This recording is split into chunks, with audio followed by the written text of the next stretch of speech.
যারা চলে যায় তাদের যেতে দেওয়া ভালো। সেটা বন্ধু হোক কিংবা প্রেমিক প্রেমিকা। জোর করে আটকে রাখলে সম্পর্কে তিক্ততা চলে আসে। সামান্য সামান্য ব্যাপার নিয়ে বাড়াবাড়ি রকমের কথা কাটাকাটি হয়। তাই যারা চলে যেতে চায় তাকে যেতে দেওয়া ভালো। তুমি তাদের জন্য কতগুলো রাত জেগেছো, কতগুলো মানুষের বিপক্ষে গেছো, কত কিছু ভালো করেছো। এসবের পরিমাণ দিয়েও তাদের আটকে রাখার কারণ খোঁজাটা ভিত্তিহীন। যারা চলে যায় তারা কারণ ছাড়াই চলে যায়। সেটা বন্ধু হোক কিংবা প্রেমিক প্রেমিকা। এতে কষ্ট পেয়ে লাভ নেই, বরং যারা চলে গেল তাদের হাসি মুখে বিদায় জানিও, যাতে রাস্তাঘাটে দেখা হয়ে গেলে অবকার বদলে এক ফলি হাসি তোমার দিকে ফিরে আসে।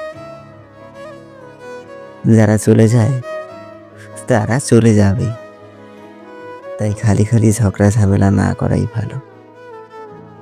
তোমাকে মহান কিছু করতে হবে না, তবে যারা চলে গেল তাদের ব্যাপারে খারাপ কিছু বলার আগে শুধু এটা ভেবে দেখো, ওই মানুষগুলো তোমাকে এমন অনেক ভালো ভালো স্মৃতি দিয়ে গেল, যা নিরিবিলিতে কোনো এক দুপুরে কিংবা ঘুম না আসা কোনো এক রাতে তোমাকে একটা দারুণ মুহূর্ত দেবে। তারা হয়তো চলে যাবে, তবে স্মৃতিগুলো থেকে যাবে সারাটা জীবন।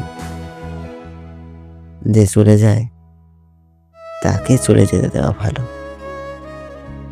যারা চলে যায় তাদের চলে যেতে দেওয়াই ভালো। সেটা বন্ধু হোক কিংবা প্রেমিক প্রেমিকা। তারপরেও যদি কেউ তোমার জীবনে থেকে যায় তবে সে থেকে যাবে। আসলে সত্যি বলতে কিছু মানুষ জীবনে থেকে যায়, কিছু মানুষ কারণ ছাড়াই থেকে যায়।